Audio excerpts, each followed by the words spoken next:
Hey everyone, welcome back to RPG Imaginings. Well, it is happening. Call of Cthulhu, The Children of Fear has been released on Chaosium.com's website today, and it is available in the US and the UK and the EU warehouse. Sad to say, not yet available in the Canadian or the Australian warehouse, but hopefully it won't be too long. Those of you who are involved with the hobby know that there have been a lot of shipping delays for all companies, but I have my copy of The Children of Fear here, and you may be wondering how I have my copy already when it was just released on Chaosium.com. I want to thank Michael O'Brien at Chaosium.com and Dustin Wright for preparing my order. This is a review copy of The Children of Fear that was sent to me, and I have permission to do this little campaign overview right as the book is released, and so I wanted to share that with all of you. And so MOB, thank you so much. I really appreciate it. And Dustin, you are incomparable. I really appreciate all the work that you put into these things, and I'm so excited to share this campaign with everybody in the audience because my group has decided that we are definitely going to play through this campaign. Children of Fear is exactly our bread and butter of what we love about Call of Cthulhu, and I'm excited to have this be a sponsored video on RPG Imaginings for me to sort of take you through what's going on with this. And so I'm going to go, basically what I'm going to do here is I'm going to go through chapter by chapter to give you basically just an overview of what the campaign is all about and some initial thoughts that I have about what some of the real strengths of the game are and the flexibility of the game. And so let's go ahead and dive in. Now, at this point, I just want to point out that if you are in my play group, I'm sorry, I'd really appreciate it if you would stop the video at this point because I'm going to be, there's going to be lots of spoilers in this. And if you are watching in the audience and you don't want to be spoiled for Children of Fear, go ahead and maybe direct your keeper in this direction. Just to sum up for anybody who's interested, I guess, in the audience before we go away, this is what the back of the book says. September 1923, an urgent and mysterious telegram from an American adventurer plunges the investigators into an epic journey across China, Central Asia, Northern India, and hidden Tibet, following in the footsteps of the famous Chinese Buddhist monk and explorer Hyun Xiang. I'm probably pronouncing that incorrectly. Immortalized in the fantastical Chinese saga Journey to the West, the investigators will encounter ancient temples, lost lakes, dusty museums, carnal grounds, venerable monasteries, and hidden secret valleys in an epic quest to prevent the King of Fear and his lieutenants from destroying everything they hold dear. The Children of Fear is a multi-part campaign set during the 1920s, exploring some of the myths and legends of Central Asia and Northern India. The central core of the campaign is designed to be player-led, allowing the investigators to determine the journey they take. In addition, the plot is designed to be flexible, allowing for different scales or types of Cthulhu mythos involvement, all the way from the outer gods themselves down to a more low-key occult-focused series of adventures. Guidance is provided for the keeper to tailor the exact nature of the threat to best suit their group tastes. And so I'm going to go through, what's involved with the campaign and the 8 chapters and the appendix and everything. So if you're my players or you don't want to be spoiled on the game, go ahead and click off the video right now. And so for those of you who stuck around, let's talk about Children of Fear. Part of the reason why I'm excited about this campaign, and I've had the PDF of this campaign in hand since October when it was first released on Chaosium.com, is that one of the main reasons why I play Call of Cthulhu is that it is, not only this awesome cosmic horror that really gives you the heebie-jeebies and makes you question, everything on a cosmic scale, but also because Call of Cthulhu has great opportunities for learning history. And this is a segment of history that as a Westerner, I'm basically ashamed to say that I don't know as much about, but that I definitely want to learn. And so for this particular campaign set in Central Asia, there is a lot of information about Tibetan Buddhism and Hinduism and culture of 3 major countries, China, Tibet, and India. And so there's just a lot to learn here, and that is something that has me super excited about this. So let's sort of go chapter by chapter and see what's going on with this campaign, because there is a lot going on, and it's really awesome. And I mean, just look at this beautiful map that we have here. If you order, of course, from chaosium.com, you get the PDF for free, and there is a really good investigator handouts pack that has like versions of this map that don't have the same markings as the keeper version of the map, so bear that in mind. And what is going on with Children of Fear? So Children of Fear starts in China, and there's a lot of advice that is given in this first chapter as to how the investigators get to China. There's a lot of information about China in the 1920s. They're invited to a lecture by a member of the local university, and this member of the local university is the colleague of the famous, or some might say infamous, Langdon Warner. And Langdon Warner is an actual person who lived in the 1920s who, was controversial because he removed murals, from this location, like a lot of Europeans did, and a lot of Americans and Europeans did from other countries during this era.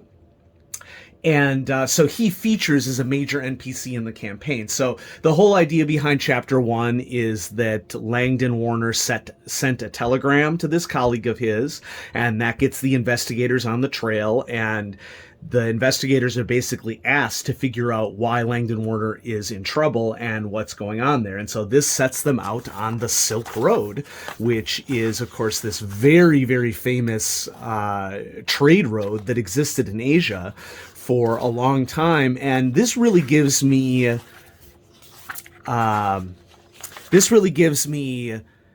on the Orient Express vibes. Like the Orient Express is a very famous train that you can take between London and Istanbul. I also sort of get that feel from the Silk Road that this is like a major human trade route. So they get going on this route, and Chapter 2 is all about tracking down Langdon Warner. They have a stop off in Xi'an, China, along the Silk Road, and they get into some shenanigans with some clay idols that are stealing stuff from people in the town. And this also then leads them to continue on to visit this monk. And the monk is a major NPC in the campaign who, there's a good advice given within this chapter as to whether or not the investigators choose to leverage this monk who has essentially been sitting in a burial chamber, supposedly frozen for hundreds and hundreds of years. And do they trust this guy? Do they not trust this guy? Well, this sets them on the call to adventure. And the next 3 chapters of the campaign, chapters 3 through 5, are all about them deciding what order they want to get together the materials to seal the gates of Agartha. One of the huge goals of this campaign is that in Tibetan mythology, there is the famous Shambhala, which is supposedly a location at the top of the world in the Himalayas where there's a repository of human knowledge. You can kind of think of it as like the good side, the side that is on humanity, although there is a lot of advice in the campaign about how to play the two sides of this, and that you do not have to play it as a raw good and evil. And I don't think I'm going to play it as a raw good and evil, because I think that Call of Cthulhu is far more shades of gray than that, So opposing Shambhala is Agartha. And so the real focus overall of the campaign is assembling the ritual components that are needed in order to supposedly, stay tuned on that, supposedly to close the gates of Agartha. And so chapter 3 is the beginning of this going about to gather these materials. And so hopefully they're going to travel with the Lama, Lama, not Llama, travel with the Lama to across India and Tibet to get these different components. And in chapter 3 is all about their journey to the kingdom of Gantara, which is hidden in the provinces of northwest frontier of India, essentially what is now Pakistan. And this is all about getting together some ritual bowls. And there are different options for this, that if they don't get the bowls through one means, they have potentially an option to get them through another means. But this then leads us to Chapter 4.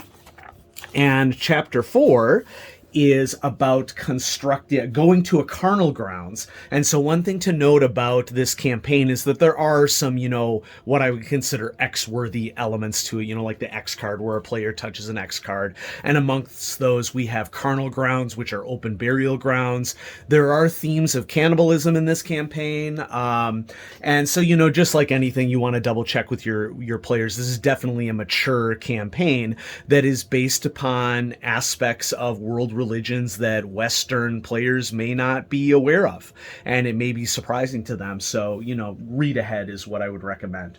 Well, you need specific musical instruments in order to do this particular ritual to close the gates of Agartha. So Chapter 4 is all about essentially assembling these musical instruments that need to be played. And this campaign has really cool ritual mechanics in it. That's one of my favorite aspects of Call of Cthulhu. Call of Cthulhu often requires some sort of ritual to prevent the horror from coming in.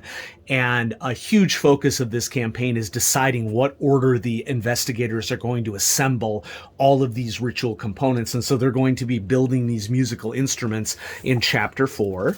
And then Chapter 5, we're sort of getting into Hindu mythology, I think, in Chapter 5. In Chapter 5, there's some possibilities for the investigators to interact with some various creatures from Hindu mythology, let's just say. Chapter 5 is also all about finding a copy of the spell or rite to seal Agartha's gates. But Chapter 5 is kind of where everything sort of begins to culminate together, in that the ritual that they are getting from Tibet in this chapter is one that has been switched by by the main cult adversary in this campaign. Let me make sure that I'm at least attempting to pronounce it correctly. That's something, that I'm going to work on. But the main cult group of this campaign is the Tokabaya, and they are basically trying to get the gates of Agartha to open. And so in Chapter 5, they get this false ritual, and then Chapter 6, everything kind of goes to heck. And in Chapter 6, we have them performing the ritual, the major NPC, the Lama, the Tibetan monk who has been traveling with them or meets up with them in Chapter 6. He believes that it is going to be a symbolic ceremony, but it actually results in him being ritually sacrificed. And so they essentially, unbeknownst to them and him, actually end up killing the guy. And they basically have to grapple with the fact that it was totally a bait and switch, and this cultist group has duped them, essentially. Now, the way that the campaign handles this catastrophic situation is that the investigators are whisked away to the gates of Shambhala and are essentially given another chance to make things right. And so in Chapter 7... which I have these marked. In Chapter 7, they arrive at a university in India, Nalanda University, which is a sort of a center of Buddhist teaching. And at that location, they need to, of course, find a copy of the real ritual so that they can actually keep the King of Fear, who is, who is threatening to come out of Agartha. And they visit historical locations in India, and they basically have to retrieve some artifacts to guarantee that they're going to be performing the true ceremony. And then Chapter 8, on page 303, So chapter 8 is all about enacting the real ritual and what happens, and this takes place in extreme northern India under extreme circumstances. And so this is real potential world-ending stuff that is happening here. So that's an overview of what the campaign is all about, and what I really like about what Dr. Lynn Hardy did about the writing in this campaign, because, and you can read the introduction, when you get it, but basically the idea behind it is that Dr. Hardy had been thinking about this and doing research on this for years, and then she was, when she became more involved in Chaosium, and after she finished up Masks of Nyarlathotep, she was able to actually get to work on Children of Fear. And there is tons of research that went into this game, lots of cross-referencing, which I really, really appreciate. There's lots of information about Tibetan Buddhism and Hinduism in here, but this has just really encouraged me to read more from secondary sources, and we'll get to the additional reading section here in a second, but lots of great advice on how to involve your investigators, and I'll talk a little bit about how I'm going to involve my investigative group here in a second, because we decided to pivot to this game, but it was actually a really cool opportunity for us to do a different style of gaming for Call of Cthulhu than we were doing up until this point. And it was also an opportunity for us to use past happenings in the campaign to sort of tie it all together and make it so that we were sort of, it seemed like we were leading up to Children of Fear. There's a glossary on page 24 and 25, which is really useful because there are a lot of Central Asian terms that are used. If you are a Western gamer, you may not be as familiar with those, but you know what, folks? Part of the awesomeness of Call of Cthulhu is that we get to learn stuff about history. And there's also just a lot of tips as to how you might play things differently depending upon your particular tastes. How you deal with Shambhala and with the Gates of Agartha, there's many different opportunities for this. Are you going to go full mythos? Are you going to go no mythos? There are also lots of opportunities in the game to decide whether you're going to run this as pulp or whether you're going to run it as classic. We will definitely be running it as classic. And the beauty of this game is that there are tons of options available that, if combat is a usual thing for your Call of Cthulhu game, okay. But it really isn't a usual thing for us.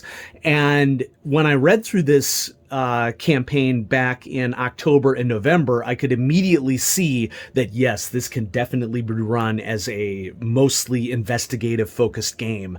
And there are mechanics that are posed that I really appreciate, since it's lots of travel in this game. And Dr. Hardy recommends redlining some of it. And when you redline things, there's always the threat that things can get boring. And so one of the things that is recommended is, of course, if this is a region of the world, if you don't use the included pre-generated investigators, we're just going to be using our regular investigators that we've had for Call of Cthulhu. There are suggestions for how you can do experiential learning in the campaign. So when you are traveling, you can learn skills using specific rules whenever you're on the road. And so I really appreciate that. Let's check out the appendices, because the appendices really contain, the appendices are like 75 plus pages. This is a thick campaign. It's 8 chapters, but many of those chapters are two-parters and will take 2 or 3 sessions to run. So I think the 8 chapters makes the campaign look like it is deceptively shorter than it actually is. So just FYI. So Appendix A is non-player characters, and another thing that I like about what Dr. Hardy did with this is that there are a lot of just general NPCs that you will meet along the way, like bandits, archaeologists, explorers, holy people or mystics, missionaries, all sorts of people that you will encounter on the road. And so there is essentially a collection of these general NPCs that you can just call on whenever you need to as keeper. because it's really easy for a campaign of this size to get really overburdened with lots of characters. And, there's a decent amount of characters in this game, but you're going to meet so many people on your travels that's going to be really useful. Lots of new spells in here, and I will say, without revealing too much about them, that many of these spells could be useful for a lot of Call of Cthulhu investigators, so check that out. This is one of my favorite things that has been done in the campaign, which is Appendix C right here, what your investigator knows. And my impression is, in the playtesting of this campaign, it was recognized that, at least amongst Western playtesters, that if you don't know a lot about Central Asia and the history of Central Asia and of the many world religions that are involved in this game, it's useful to give the players something that they can go off of, so that they can feel like they're definitely immersed in the setting and that they're not just lost. And, of course, helping with learning as well. So these what your investigators know are handouts that basically detail different sections of the game as you go along, chapter by chapter, to let all investigators of the game know what the general knowledge would be for an investigator in the 1920s to be able to interact effectively with the game world. Appendix D is all about travel, and this is, a pretty meaty set of rules about how you can handle travel distances in every section of the campaign, what it is like to use different modes of transportation, how much it might cost. In typical Call of Cthulhu fashion, this is not about nickel and diming every little thing that is listed for your travel. The way that is handled in this campaign is the way that I think that it should be handled in Call of Cthulhu games, which, based off of your credit rating, it's like, do you bargain an average price, a cheaper price, or a more expensive price? It basically gives you three options to, keep it simple so that the investigation can be the focus of the thing. But, of course, if you want to nickel and dime things, there's plenty of information for nickel and diming things as well, if that's your jam. And then Appendix E, this is a list of resources of books and films and television and music and websites that you can rely upon to learn a little bit more about Tibetan Buddhism, about Hinduism, about cultures of India, about the Dharma, which is a concept in both Tibetan Buddhism and Hinduism that is basically about, how you live your life effectively and how you support people around you in your life. And then the game ends with, a collection of all the handouts, which the handouts are in, usual Call of Cthulhu fashion, absolutely beautiful. And this is another example of a game where I would totally use the pictures in the book to evoke mood, so long as I wasn't giving away something that should be hidden. The game does include pre-generated investigators in case you don't want to worry too much about having PCs that speak Mandarin, having PCs that speak Hindustani, or aware of Buddhism, the tenets of Buddhism and Hinduism. But there are these investigators that are available for you to use, pre-generated investigators for it, including with pulp adjustments. And there's also tips within the campaign if you want to use your own investigator. So my investigators have already begun the process of taking some downtime to learn some of the skills that they're going to need in their travels to Asia. And I think that we have a pretty interesting way of going about doing this. And so in my game, there's a lot of weird science. We just finished up session 45. We've done 45 sessions over 3 years of Call of Cthulhu with this particular group. And a big focus for one of my characters has been getting a scientific solution to the gate spell, sort of a weird science focus. And serpent people have been a huge feature of our campaign. The Great Race of Yith has been a huge feature of our campaign. And so it was natural for us to say, okay, they had just gotten to the point after much development and investigation over dozens of sessions of building their own physical gate, kind of like a Stargate. But it was a natural then to also add a TimeGate component to it. And so my players are currently in February of 1924. This campaign starts in September of 1923. And just like with any Call of Cthulhu campaign, you can fudge the timing on things. That really isn't that big of a deal. But we all agreed that it would be a really cool thing if what they thought that they were working towards to stop a prophecy about 1924, which they thought about was the Serpent People, was actually about the Children of Fear campaign and opening the gates of Agartha. And so rather than retconning the dates or shifting the dates for this campaign, I decided that the events of Children of Fear, if the investigators fail, are going to start playing out in 1924, essentially because they, unbeknownst to them, they dilly-dallied too much. And now they are going to go back in time to September of 1923 in order to go to Asia and see if they can stop the actual world cataclysm from happening. It works out really well because we have a detailed campaign diary of where our investigators were on exact dates in the campaign. We've been tracking exact dates the whole time. And so from August 1923 all the way through October 1923, our investigators were doing scenarios in the UK. And so the investigators were out of the United States. The current group is going to travel back in time in Boston from February 1924 to September 1923, sail out of Boston Harbor towards Asia, and one existing group of the investigators will be in the UK during this time. The future versions of them will be in Tibet and India during this time, a very isolated part of the world.